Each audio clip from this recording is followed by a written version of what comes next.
ایک چھوٹی جماعت کا ساتھ صرف وہی دے سکتا ہے جس کے سینے کو مولا ہدایت کے لیے کھول دیتا ہے۔ میں نے دیکھا ہے مصیبتوں کے وقت کون ہمارے ساتھ کھڑا ہوتا ہے۔ لوگوں کی نظروں میں بہت بڑی بڑی حکومتیں ہوتی ہیں، ارے بہت سارے لوگ تو ڈر جاتے ہیں ان کے ساتھ کھڑے ہو جائیں، فوٹو میں آ جائیں گے تو کل کیس ہمارے اوپر بھی ہو جائے گا۔ میرے عزیزوں، میں اپنی بات نہیں کرتا، لیکن ایک بات ضرور ہے، حق جماعت اگر اقلیت میں بھی کیوں نہ ہو، اللہ کی مدد آج یا کل اسی کے ساتھ ہوگی۔ اگرچہ آج وہ مظلوم نظر آئے لیکن اللہ تعالیٰ غالب فرمائے گا۔ حسین اعظم کے پاس حر بن یزید آ گئے۔ جس بات کی طرف میں تمہیں لے جا رہا ہوں اس کے لیے اتنا لمبا واقعہ بیان کرنا پڑا، جو اصل لب لباب ہے، جو خلاصہ ہے اس واقعے کا، وہ ابھی عنقریب بیان کرتا ہوں۔ نوجوانوں توجہ سے سنو، توجہ۔ حسین ابن علی رضی اللہ تعالیٰ عنہ کے پاس آ گیا حر بن یزید، قدموں میں گرا، کہا مولا مجھے معاف فرما لے، میں نے راستہ روکا آپ کا، میں آپ کو مجبور کیا اس میدان میں آنے کے لیے، لیکن میں آپ کے ساتھ اب اس وقت تک رہوں گا جب تک میری آخری سانس نہ آ جائے، میں آپ کی حمایت میں لڑوں گا۔ امام حسین نے اس سے کہا حر کہ میں نے تجھے معاف کر دیا، لیکن جا تو اپنے بیوی بچوں کے ساتھ، میری اس چھوٹی جماعت کے ساتھ رہے گا تو جان کا خطرہ ہے۔ حر بن یزید نے کہا میں نے جو راستے میں آپ کے ساتھ کیا اس کا کفارہ جان دینے سے بھی میں سمجھتا ہوں ادا نہ ہو پائے، اس لیے میں آخری سانس تک آپ کے ساتھ رہوں گا۔ رہا ساتھ میں۔ 10ویں محرم آ گئی۔ اب جو بیان کرنا ہے توجہ سے، جانتے ہیں صبح نکارہ بجا، طبل بجے، ادھر جنگ کی ابتدا ہوئی۔ یزیدیوں کی طرف سے عمرو بن سعد نے پہلا تیر چلایا اور اعلان کیا کہ ہم حسین ابن علی کے ساتھ جنگ شروع کر چکے ہیں۔ جنگ جب شروع ہو گئی، امام حسین رضی اللہ تعالیٰ عنہ کے اہل بیت کو کسی نے اترنے نہیں دیا، جو آپ کے ساتھی تھے، جو آپ کے ساتھ آئے ہوئے تھے، جو اہل بیت سے نہیں تھے۔ 5 صحابی رسول بھی ہیں مولا حسین کے ساتھ، صحابی رسول بھی تھے، وہ جب تک ساتھی رہے ہیں خاندان حسین سے ایک کو بھی میدان میں آنے نہیں دیا۔ اور جانتے ہیں اس میدان کربلا میں پہلے اترنے والا کون تھا؟ وہی حر بن یزید، اور کس کی جانب سے؟ امام حسین کی طرف سے۔ ایک بات مولا قدیر و جبار کی تمہیں سمجھنا پڑے گا، اگر وہ ہدایت دینے پر آئے تو کفر کی طاغوتی طاقتوں میں سے بھی کسی کو ہدایت دے کر کے اس کو پاسبان اسلام بنا سکتا ہے، اور کبھی گمراہ کرنے پر آئے تو کعبہ کے قریب رہ کر کے بھی کوئی گمراہ ہو سکتا ہے۔ ہاں یہ بات سمجھ کر کے چلو، جب مولا تعالیٰ ہدایت دیتا ہے، ہم نے یہاں پر بھی دیکھا ہے کہ بابری مسجد کو شہید کرنے والے آتنکی بہت سارے تھے، لیکن ہم نے برسوں بعد ایک شخص کا نام سنا تھا کہ وہ دائرہ اسلام میں آیا اور نمازی بھی بنا، پابند بھی بنا، داڑھی بھی رکھا، بلکہ تبلیغ اسلام بھی کرتا رہا، تبلیغ اسلام بھی کرتا رہا، اور وہ یہ کہتا رہا ایک زمانہ وہ تھا جب میں ہتھوڑا لے کر کے گنبد کو توڑ رہا تھا، لیکن آج ایک زمانہ یہ ہے کہ میری پیشانی ہر جگہ سجدہ الہی کے لیے جھک جایا کرتی۔ مولا جس کو جہاں سے چاہے ہدایت عطا فرمائے۔ حر بن یزید امام حسین کی طرف سے پہلے میدان میں اترنے والے۔ اب میں آتا ہوں اسی بات پر جس کے لیے میں اتنا لمبا واقعہ آپ کو سنایا۔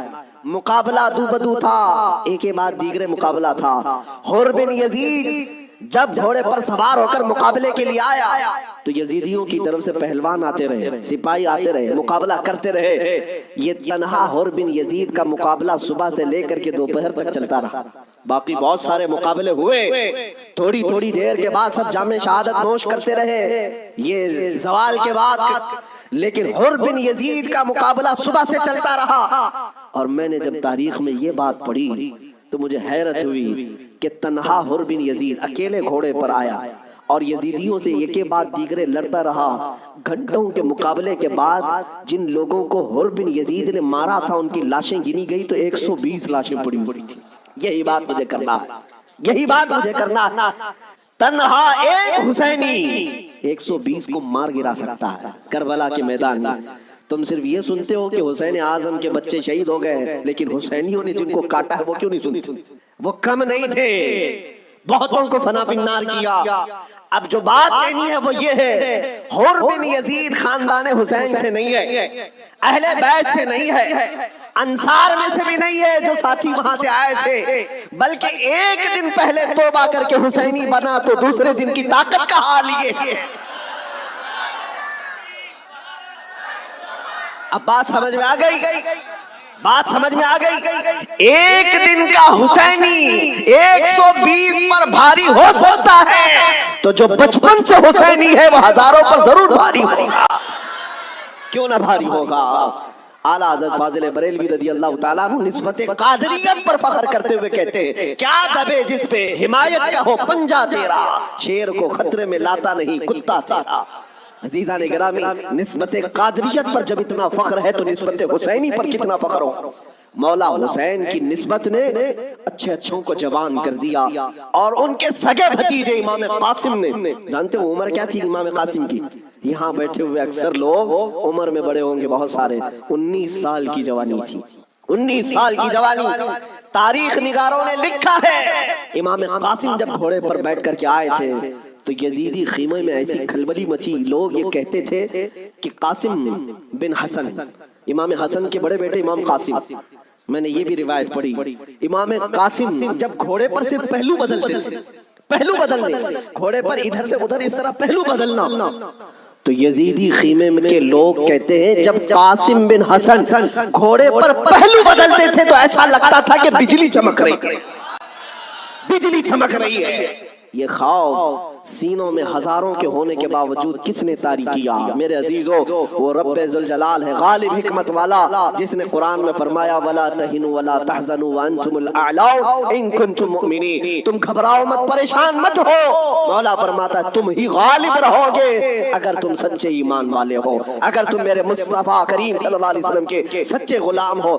لوگ تو صرف کربلا کے میدان میں یہ دیکھتے ہیں کہ امام حسین کی شہادت ہو گئی، علی اصغر کی شہادت ہو گئی، علی اکبر کی شہادت ہو گئی، عباس علمبردار کی شہادت ہو گئی، یہ شہادتیں اپنی جگہ پر، لیکن اگر کمپیریزن میں میں بتاؤں کس نے کتنوں کو مارا تھا، کس نے کتنوں کو زخمی کیا تھا، تو پھر تمہیں پتہ چلے گا کہ وہ کٹ کر کے بھی فتح یاب تھے، وہ شہید ہو کر کے بھی فتح یاب تھے۔ اس لیے کہ یزیدیوں کے پاس بولنے کے لیے منہ نہیں ہے، اگر کسی یزیدی کو پوچھے کہ تم کس کے ساتھ لڑنے کے لیے گئے تھے تو یہ کہیں گے 80 لوگوں کے ساتھ، کتنے لوگوں کے ساز و سامان کے ساتھ گئے تھے، کہیں گے 22,000 کے ساتھ، تو دنیا آج بھی ہنسے گی، 80 لوگوں سے لڑنے کے لیے 22,000 گئے تھے، کیا کیا لے کر گئے تھے؟ ہاتھی بھی تھے، گھوڑے بھی تھے، نیزے بھی تھے، تلواریں بھی تھی، بھالے بھی تھے، سب تھا۔ پھر اگر تم سے پوچھا جائے ساز و سامان کے ساتھ سہولتیں کیا تھی، یزیدی کہیں گے پورا پانی ہماری طرف تھا، دریائے فرات بھی ہماری طرف تھا، کھانا بھی ہماری طرف، پانی بھی ہماری طرف۔ پھر دنیا پوچھے گی ادھر کے خیمے میں حسین کتنی تیاری کے ساتھ آئے تھے، تو تمہیں منہ جھکا کر کہنا پڑے گا ان کے پاس صحیح قسم کے نیزے اور تلواریں بھی نہیں تھی، اور گھوڑے اور ہاتھی اور اونٹ بھی نہیں تھے، ان کے پاس تو 3 دن کی بھوک بھی تھی، پیاس بھی، اور اس کے علاوہ ان نوجوانوں کے پاس بھوک و پیاس کی شدت کے ساتھ ساتھ ساز و سامان جنگ بھی نہیں تھا۔ تب دنیا آج بھی کہے گی بھلا اس کو جنگ کہتے ہیں، بھلا اس کو مقابلہ کہتے ہیں۔ وہ حسینی اگر تمہارے ساتھ مقابلہ نہ بھی کرتے تب بھی قیامت تک حسین کی فتح کا پرچم لہرا رہا ہوتا، لیکن آج دنیا یہ دیکھ کر کے بھی کہتی ہے، چلو تخت و تاج کے مالک ہونے کو اگر آج دنیا یہ کہتی ہے، طاقت والے فتح یاب ہیں، حکومت والے فتح یاب ہیں، تخت والے فتح یاب ہیں، توجہ سے یہ بات میں آج ذمہ داری کے ساتھ کہہ رہا ہوں، کل کو اگر مجھے کوئی پھانسی پر چڑھائے، کل کو اگر مجھے کوئی گولی مارے تو یہ بات میری یاد رکھنا میرے عزیزو، ظالموں کی حکومت زیادہ دیر تک نہیں چلتی۔ یزید کا تخت بھی تھا، تاج بھی تھا، حکومت بھی تھی، فوجی بھی تھے، سپاہی بھی تھے، لیکن آج جاؤ اس یزید کے تخت کو ڈھونڈنے کے لیے، محل کو ڈھونڈنے کے لیے۔ دمشق آج بھی موجود ہے، ملک شام آج بھی موجود ہے، دمشق اگر جا کر کے لوگوں سے پوچھو گے وہ تخت کہاں ہے جہاں سے حکومت کی جاتی تھی، یہاں سے بیٹھ کر کے کربلا کے ریگزاروں میں خون بہایا جا رہا تھا، یزید کہاں ہے، تخت کہاں ہے؟ وہاں دمشق کے رہنے والے شاید تمہارا ہاتھ پکڑ کر کے لے جائیں گے ایسی جگہ پر جہاں پورے دمشق کا کچرا پھینکا جاتا ہے، جہاں پورے دمشق کی گندگی ڈالی جاتی ہے، اور لوگ کہیں گے یہیں پر یزید کو دفن کیا گیا تھا۔ تم ناک پکڑ کر کے بھاگ آؤ گے، وہاں پر کھڑے نہ ہو سکو گے جہاں یزید کو دفن کیا گیا تھا، تاج بھی نہیں، تخت بھی نہیں، فوج بھی نہیں، اور ذریت اولاد بھی نہیں۔ اور پھر آؤ کربلا کے میدان میں، پھر آؤ عراق کی سرزمین پر، یہاں کسی سے جا کر پوچھنا، سنا ہے 1400 سال پہلے یہاں ایک جنگ ہوئی تھی، کربلا کا میدان تھا، رسول کے نواسے خاندان اہل بیت کے ٹکڑے کر دیے گئے تھے، انہیں جام شہادت نوش کرنا پڑا تھا، وہ میدان کہاں ہے؟ میرے عزیزو، کربلا کا کوئی بھی آدمی تمہارا ہاتھ پکڑ کر لے جائے گا اور کہے گا اے عزیز یہاں وہ میدان نہیں ہے، یہاں کوئی ویرانگی اور صحرا نہیں ہے، آؤ تمہیں لے جاتے ہیں، اور لے جا کر کے ایسی جگہ کھڑا کرے گا جہاں سے تمہاری نظر اٹھے گی تو سونے سے کلئی کیا ہوا لہراتا ہوا پرچم حسین تمہیں آج بھی اس بات کا اعلان کرے گا، شاہ است حسین، بادشاہ است حسین۔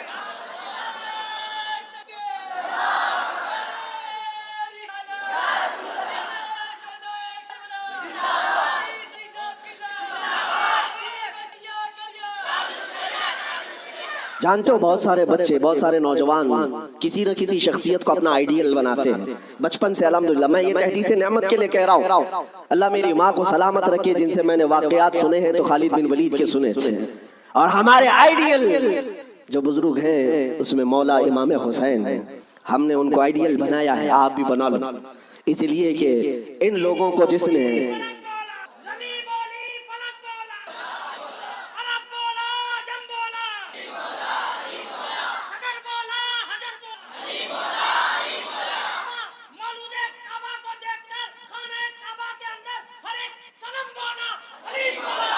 علی مولا۔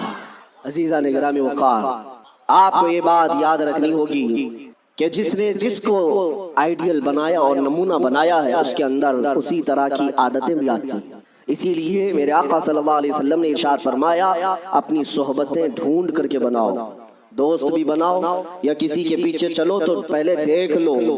یہ آج میں بچوں سے کہتا ہوں، تم گلیمر کی دنیا میں جن لوگوں کے پیچھے بھاگتے ہو، سمجھتے ہو کہ یہ ایکٹر سٹار ہے، اس کے پیچھے بھاگنا ایک فیشن ہے، بھاگتے رہو گے ایسے گڑھے میں گر جاؤ گے جہاں سے نکلنا ہی مشکل ہے۔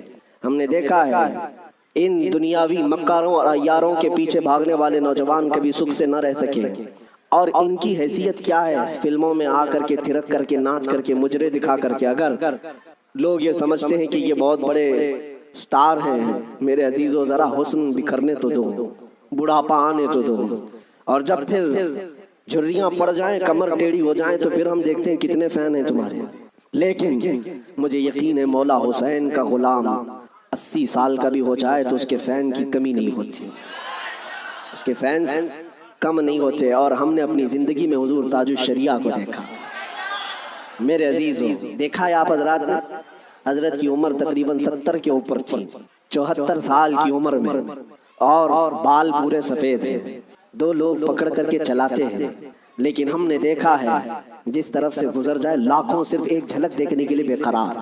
ان نوجوانوں سے پوچھو، دنیا تو فلم سٹاروں کے پیچھے بھاگتی ہے اور تم 70 سال کے اوپر اس بزرگ کو دیکھنے کے لیے بےتاب ہو، بے قرار ہو۔ اور حد تو یہ ہے میرے عزیزوں، نہ ان کے آنے کا کوئی پرچار، نہ سوشل میڈیا کا زمانہ، نہ فیس بک، واٹس ایپ اور انسٹاگرام میں ہے ان کے آنے کی جانے کی خبریں، نہ ان کے جلسوں کی خبریں، لیکن پھر بھی آپ نے دیکھا کہ پورا زمانہ ٹوٹ پڑتا تھا۔